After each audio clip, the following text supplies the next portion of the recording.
Hello sa inyo mga kasari, good afternoon. Welcome back sa aking YouTube channel. So, ang araw ngayon mga kasari is Monday, May 13, 2024. And for today's video, ang mga ganap ngayong Monday ang isi-share ko sa inyo. Medyo pagod na ang atin yung mga kasari, kakapabalik-balik dahil busy tayo. Meron dumating na ahente natin ng alak, which is kumuha tayo ng Grande at Red Horse. Mamaya update ko kayo sa presyo nun, and ipapakita ko din sa inyo, nandito sa likod yung dineliver kanina. And then ngayong Monday, dadating din po ang JTI. Inaantay po natin sila kanina pa. Siguro after lunch pa sila dadating. Ang oras po ngayon ay alas 12. Saktong alas 12 guys ng tanghali. Magandang tanghali sa inyong lahat. So, pagod ang atin nyo guys. Ano yun? Ano? Bawang. May bawang ka? Wala. Bawang ang wala eh. Hindi pa diba ang spinach? Hindi pa.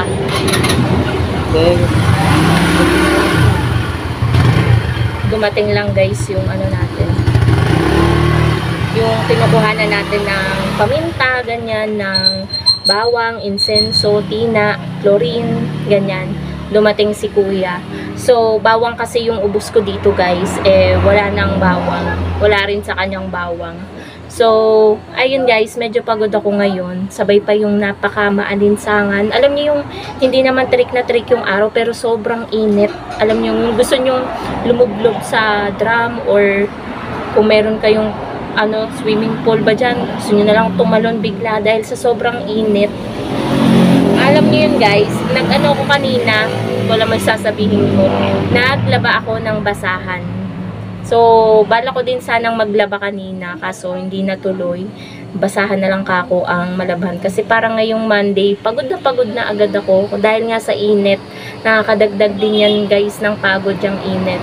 So, ayun, pakita ko naman sa inyo, update ko na kayo. Nagkamali pa nga si ate dun sa resibo na kanyang ginawa. Nagtaka ko, buti, tumigil sa kabilang tindahan at napuntahan pa ni partner. Siya na lang yung pinatakbo ko papunta doon. Ang nailagay niya kasi sa resibo, kaya ako nagtataka bakit ang laki. 2 Grande at 1 Red Horse kasi yung kinuha ko. Wait lang guys, puno na yung tubig. Ayan mga kasari, I'm back. Napatay ko na yung tubig doon sa timba. So, yung gripo pala. Ang nailista niya dito, 2 Red Horse, kaya, tsaka 1 Grande, kaya medyo mahal yung binayaran ko. 1,703 yung aking pinagbayaran sa kanya, na dapat, magkano lang dapat. So, nakakuha pa ako sa kanya ng 31 pesos. 1,703 minus 31. 1,672 lang dapat. Ayun mga kasari. So, pakita ko na sa inyo yung alak dito sa likod. So, puntahan na natin guys. Ito yung alak na kinuha ko sa ahente kanina. So, 3 cases yan. 1 case ng Red Horse, 2 case ng Grande. Yung Red Horse ko kasi guys, parating Red Horse yung kinukuha ko, kaya marami pa akong Red Horse dito. Puno pa yan guys ng panay Red Horse yan. Iisang case na lang yata yung Grande, kaya 2 Grande naman yung aking kinuha. Tapos guys, yung puhunan ng Grande is 544 ang isang case.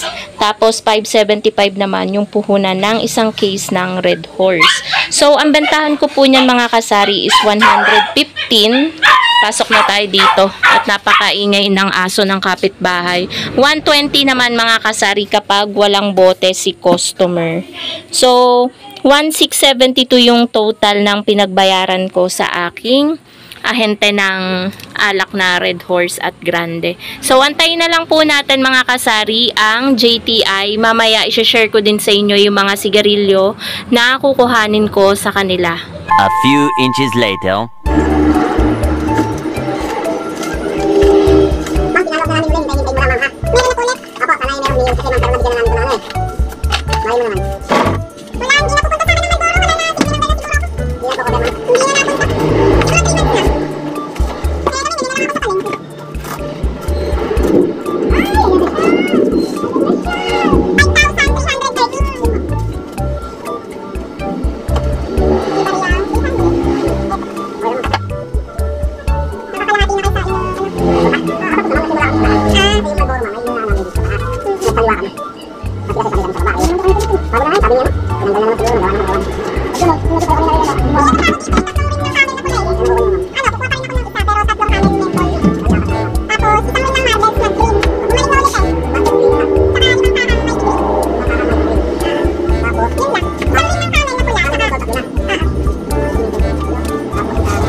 So, ayan po mga kasari, kakarating lang po ng ating ahente ng sigarilyo, ang JTI.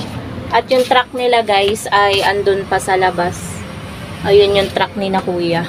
So, ngayon, i-haul and price update ko kayo, haul and pricing sa mga sigarilyo na kinuha ko ngayon. So, patong na lang natin dito guys. So, tayo'y maupo na lang. Upo na lang tayo. Dito na lang. Kumuha ako mga kasari ng bali ang balik nila guys is May 27 after na ng birthday ko. Ang birthday ko mga kasari is May 25. So nagbayad ako dun sa last na kinredit ko na worth 5,330 at ito yung resibo. And ngayon mga kasari, medyo lumaki yung ating kinuha at nadagdagan din ng iba. Kumuha ko ng 5 kahang Mighty Green at isang rim ng marbles na puti or green. Kaya ako guys kumuha ulit ng marbles dahil bumalik na ulit yung customer natin sa marbles dahil yung gawa niya ay nandito lang around, malapit lang sa amin. Kaya dito na siya bumibili. Kaya naman siya nung nakaraan hindi bumibili, nakabili kasi siya sa ibang lugar ng ibang sigarilyo, yung illegal na sigarilyo guys. Buti na lang talaga ay bumalik yung customer ko dito sa marbles kasi ayan, dagdag ulit tayo ng customer or ng benta sa sigarilyo. So unahin na natin guys ang marbles. Ang marbles po, ang puhunan po niya ay 1,257, same sa Mighty Green. Pero sa Mighty Green guys, 5 kaha lang ang aking kinuha. So ang bentahan ko po nito mga kasari is 140 per kaha. Kalahati ay 77 pesos per stick. Tapos kumuha ko na 5 kahang Mighty Green at pinatakan po na 5 kaha ng Mighty Green ay 628.50. So ganun din po siya, 140 din po per kaha. And then next naman po, siguro magtataka kayo mga kasari kung bakit isang rim lang ang kinuha ko ng Camel. Ito yung pinaka mabenta sa akin. Dahil guys, ang dami ko pang stocks dito sa aking drawer. Meron pa ako ditong 3 rim na natira bukod pa dito sa naka-display ko dito sa aking cigarette organizer na tinatawag ko. So, pakita ko sa inyo guys, kuhanin ko dito yung 3 rim pa ng Camel na pula para kayo ay maniwala na meron pa. So, eto mga kasari, yung 3 rim pa plus eto pang nasa baba. Ito yung kinuha ko ngayon. Ito yung tira ko nung mga nakaraan pa. So, ibinalik ko na mga kasari sa drawer. Ang puhunan ng Camel is 1,066. So, 120 per kaha ang ating bentahan. SRP lang tayo mga kasari, 6 pesos per stick. Sa ibang tindahan po, 7 pesos po yan. Kaya po dinadayo yung mga sigarilyo ko dito dahil SRP lang po talaga yung ating bentahan. Sumusunod po tayo kung ano yung sinasabi ng ating ahente kung magkano natin siya ibebenta. So, 6 pesos per stick, 60 ang kalahati, 120 per kaha. Same naman po dito sa ating Camel Menthol. Ayan, ang pagkakaiba nila, ito kasi mahaba, ito maikli. So, ito nagiging mabenta ngayon, nadagdagan yung customer ko dito. At ito ay kahapon pa naubos. Kanina, ang ibinebenta ko na lang ay Chester na green or puti. Ayun, yun din kasi yung tag sa sais ko. Pero tinanong ko yung isang customer, alin ang mas masarap? Iosi. Yung ito or yung Chester, sabi niya ito daw, Camel Menthol. Kaya yan, 3 rim yung aking Sabon. anong Ay, sabon? sabon. Ano pala? Keratin. Keratin Gold. Gold. Ilan? Dalawa. Dalawa. Yung dishwashing. Malaki? Maliit? Magkano ito? 40 yung malaki, 20 yung maliit. Yung maliit lang mo. 38. Gabi na yung ano dyan eh. Mga customer. Mas maganda nga naman sa gabi. Ang init kasi pag ganito. Grabe yung ano, maaga. Salamat. So, may bago tayong customer mga kasari, yung bagong lipat dito sa apartment. Siyempre, kailangan nating maging mabait para bumalik-balik sa ating tindahan. So, dito tayo guys, 1,066 din yung puhunan ng isang rim. Kaya ang pinatakan ay 3,198. At ang total guys ng ating credit ngayon kay JTI, medyo tumaas lang naman ng konti, 6,149.50 yung ating pagbabayaran kay JTI pagbalik nila sa May 27. So, yun lang naman mga kasari at in-update din nila ako. Nabigyang buhay ulit yung yung nalungkot ako, 'di ba, nasad ako no nakaraan dahil sabi nila ubos na daw yung budget sa papintura. Pero ako, hindi na ako masyadong umaasa. Sila lang ang nagbibigay ng pag-asa. Sabi, magantay daw ako ulit dahil meron na daw ulit silang budget ata sa pagpipintura. At parang na yung name ng tindahan ko at ayun, malay nyo guys, mapinturaan ng tindahan natin para magkaroon lang ng bagong mukha yung ating sari-sari store. Parang maging masigla at alam nyo yun, yung agaw pansin sa mga customer. Ang ganda kasi ng kulay ng libreng papintura ni Camel. So, yun lang naman mga kasari. Thank you so much for watching. Sana nag-enjoy kayo dito sa aking vlog. Paulan na guys. Maigi naman at uulan kahit papano ay medyo lalamig, kahit konti, kahit saglit lang. So, yun lang naman mga kasari. Thank you so much for watching. Magandang hapon po sa inyong lahat and happy selling po. Bye guys!